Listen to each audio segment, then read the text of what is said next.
Hello student, कैसे हैं आप लोग। चलिए, बहुत बढ़िया। आज आप लोगों को जो है जीव विज्ञान की प्रमुख शाखाओं के बारे में बताएंगे और उस शाखा के कौन से जनक है उसके बारे में डिटेल्स जानकारी देंगे।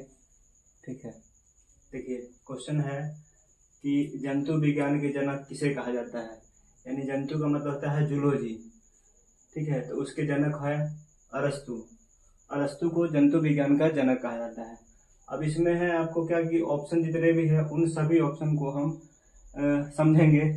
जैसे थियोफ्रेस्टस है, तो थियोफ्रेस्टस को क्या बोला जाता है, वनस्पति विज्ञान के जनक बोला जाता है। वनस्पति विज्ञान के जनक यानी थियोफ्रेस्टस को बोला जाता है। थियोफ्रेस्टस को बोला जाता है। ठीक है, और अगर बोला जाए कि लुई पास्चर के बारे में, तो लुई पास्चर को जो है सूक्ष्म जीव विज्ञान का जनक यानी माइक्रोबायोलॉजी के जनक बोला जाता है। सूक्ष्म जीव विज्ञान के जनक, माइक्रोबायोलॉजी के जनक किसे बोला जाता है, तो वह है लुई पास्चर। Louis Pasteur. ठीक है, उसके बाद जीवाणु विज्ञान के अगर जनक बोला जाए, बैक्टीरियोलॉजी के जनक, तो वह है आपको Robert Koch. Robert Koch. Robert Koch को जो है बैक्टीरियोलॉजी यानी जीवाणु विज्ञान के जनक कहा जाता है। तो आपसे क्वेश्चन डायरेक्ट पेपर में पूछा जाता है कि जैसे कि वनस्पति विज्ञान के जनक किसे कहा जाता है, तो ऑप्शन में ये आपको थियोफ्रेस्टस दिख जाएगा और आप आसानी से मार करके क्वेश्चन को कर लेंगे। फिर है कि सूक्ष्म जीव विज्ञान के जनक किसे कहा जाता है, तो लुई पास्चर को कहा जाता है। उसके बाद जीवाणु विज्ञान यानी बैक्टीरियोलॉजी के जनक किसे कहा जाता है, तो रॉबर्ट कोच को बैक्टीरियोलॉजी का जनक कहा जाता है। अब नेक्स्ट क्वेश्चन बता रहे हैं आप लोगों को। जैसे प्रतिरक्षा विज्ञान, इम्यूनोलॉजी के जनक किसे कहा जाता है, तो इम्यूनोलॉजी के जनक यानी प्रतिरक्षा विज्ञान के जनक एडवर्ड जेनर को बोला जाता है। उसके बाद हम लोग पढ़ेंगे कैरोलस लिनियस के बारे में। तो कैरोलस लिनियस को जो है वर्गीकी अथवा वर्गीकरण के पिता कहा जाता है यानी कि जनक कहा जाता है। तो कैरोलस लिनियस।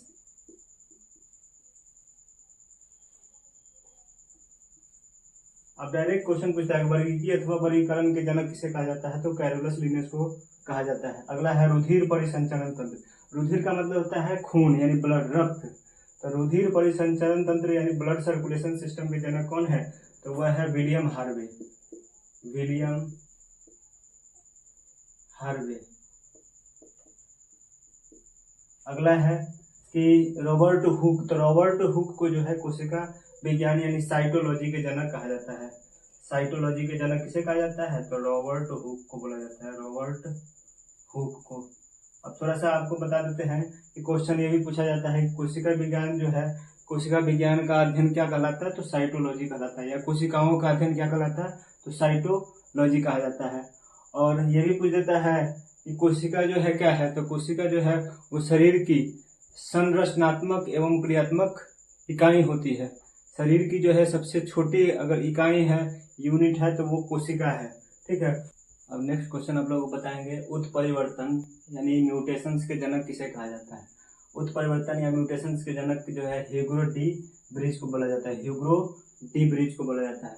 अब इसके बारे में हम लोग थोड़ा सा डिटेल्स पढ़ेंगे ऑप्शन के अकॉर्डिंग।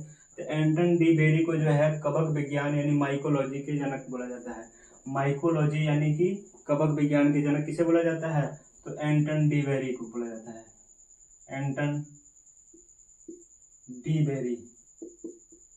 डी बेरी को जो है माइकोलॉजी के जनक बोला जाता है, नहीं कवक विज्ञान के। अब डायरेक्ट क्वेश्चन ये भी पूछता है कि कवक का अध्ययन या कवकों का अध्ययन क्या कहलाता है, तो माइकोलॉजी कहलाता है। कवकों का अध्ययन क्या कहलाता है, माइकोलॉजी कहलाता है। और उसके जनक कौन है, एंटन डी बेरी है। उसके बाद पादप शरीर। पादप का मतलब होता है पेड़ पौधा। तो पादप शरीर क्रिया विज्ञान यानी प्लांट फिजियोलॉजी के जनक किसे कहा जाता है, तो स्टीफन हेल्स को बोला जाता है। स्टीफन हेल्स को बोला जाता है। स्टीफन हेल्स को जो है पादप शरीर क्रिया विज्ञान यानी प्लांट फिजियोलॉजी के जनक बोला जाता है। उसके बाद अगर बोला जाए आधुनिक वनस्पति के जनक, तो यह है कैरोलस लिनियस को बोला जाता है। कैरोलस लिनियस को बोला जाता है। कैरोलस लिनियस के बारे में आप लोग एक और पढ़ाए थे, टैक्सोनॉमी के जनक यानी वर्गीकी या वर्गीकरण विज्ञान के जनक किसे कहा जाता है, तो कैरोलस लिनियस को बोला जाता है। तो आप कंफ्यूज नहीं होइएगा, ये दोनों चीज के जनक जो है वो कौन है? कैरोलस लिनियस है। एक टैक्सोनॉमी यानी वर्गीकी या वर्गीकरण विज्ञान के जनक, और दूसरा आधुनिक वनस्पति मॉडर्न बोटनी के जनक भी कैरोलस लिनियस को ही कहा जाता है। तो आप डायरेक्ट इसे क्वेश्चन कर सकते हैं। चलिए नेक्स्ट क्वेश्चन, रक्त या रुधिर, रक्त को ही रुधिर कहा जाता है, तो रुधिर वर्ग यानी ब्लड ग्रुप के जनक किसे कहा जाता है?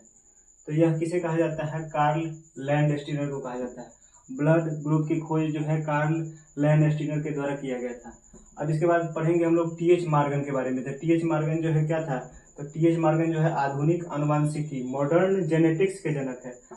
टीएच मॉर्गन जो है वो मॉडर्न जेनेटिक्स आधुनिक आनुवंशिकी के जनक टीएच मॉर्गन है। TH Morgan. उसके बाद अगर बोला जाए थॉमस एल्वा एडिसन के बारे में, तो थॉमस एल्वा एडिसन जो है, आपको ये भी पता होगा कि थॉमस एल्वा एडिसन जो है वो बल्ब का आविष्कार किया था। लेकिन उतना ही नहीं, उसने अंतःस्रावी विज्ञान के जनक भी उसे कहा जाता है। अंतःस्रावी विज्ञान के जनक किसे कहा जाता है? तो थॉमस एल्वा एडिसन को बोला जाता है। ठीक है। उसके बाद आनुवांशिकी यानी जेनेटिक्स के जनक किसे कहा जाता है? तो आनुवांशिकी या जेनेटिक्स के जनक जो है ग्रेगर जॉन मेंडल को कहा जाता है। ग्रेगर जॉन मेंडल को बोला जाता है, मेंडल। ठीक है। तो आनुवांशिकी के जनक ग्रेगर जॉन मेंडल को कहा जाता है। ये पूरा वनस्पति विज्ञान के जनक यानी राष्ट्रीय पूरा वनस्पति का मतलब क्या होता है? प्राचीन समय में जो भी वनस्पति खोजा गया था, ठीक है, उसके विज्ञान का अध्ययन के जनक किसे कहा जाता है? तो वह है आपको बीरबल साहनी।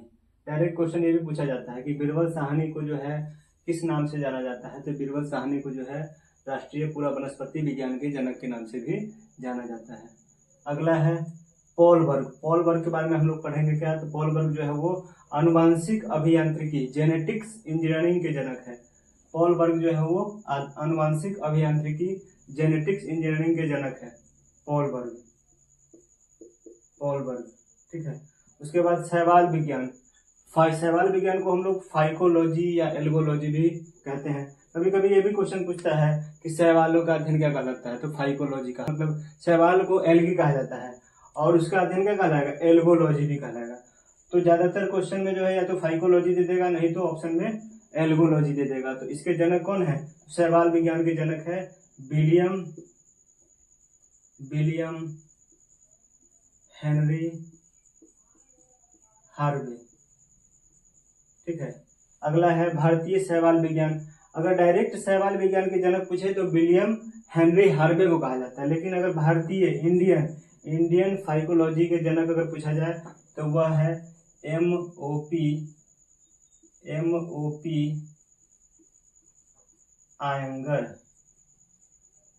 ठीक है। अगर भारतीय शब्द लग जाए और भारतीय शैवाल विज्ञान के जनक पूछ दे तो वह है MOP आयंगर। लेकिन डायरेक्ट शैवाल विज्ञान के जनक अगर पूछा जाए तो विलियम हेनरी हार्वे को कहा जाता है। और शैवालों का अध्ययन क्या कहलाता है? फाइकोलॉजी कहलाता है या एल्गोलॉजी कहलाता है। ठीक है। अब नेक्स्ट क्वेश्चन जो है पढ़ाएंगे, जैसे भारतीय पारिस्थितिकी या इंडियन इकोलॉजी के जनक किसे कहा जाता है? भारतीय पारिस्थितिकी या इंडियन इकोलॉजी के जनक किसे कहा जाता है? तो रामदेव मिश्रा को बोला जाता है। रामदेव मिश्रा को। रामदेव बाबा याद नहीं कर लेना है, रामदेव मिश्रा लिखा हुआ है। ठीक है ना। और उसके बाद है हिपोक्रेटस को क्या बोला जाता है? तो औषधि विज्ञान यानी फार्मास्यूटिकल साइंस के जनक कहा जाता है। हिपोक्रेटस को जो है हिपोक्रेटस को जो है यानी औषधि विज्ञान का मतलब होता है कि जितने भी जड़ी बूटी होता है उन सभी का अध्ययन जो है वो औषधि विज्ञान के अंदर आता है, और इसके जनक जो है हिपोक्रेटस को बोला जाता है। उसके बाद है सूक्ष्मदर्शिकी यानी माइक्रोस्कोपी, यानी छोटे से छोटे चीज जिसको हम लोग नग्न आंखों से नहीं देख पाते हैं, उसको देखने के लिए सूक्ष्मदर्शिकी यंत्र का प्रयोग करते हैं। और उसका आविष्कार किसने किया था, यानी जनक किसे कहा जाता है? तो उसे कहा जाता है एंटनी वॉन ल्यूवेनहॉक को बोला जाता है। ठीक है। यानी सूक्ष्मदर्शिकी या माइक्रोस्कोपी के जनक किसे कहा जाता है? तो एंटनी वॉन ल्यूवेनहॉक को बोला जाता है। अगला है जीन चिकित्सा, जीन थेरेपी जिसको बोला जाता है। तो जीन थेरेपी का जनक किसे कहा जाता है? तो वह है एंडरसन को बोला जाता है। एंडरसन को जीन थेरेपी का जनक कहा जाता है।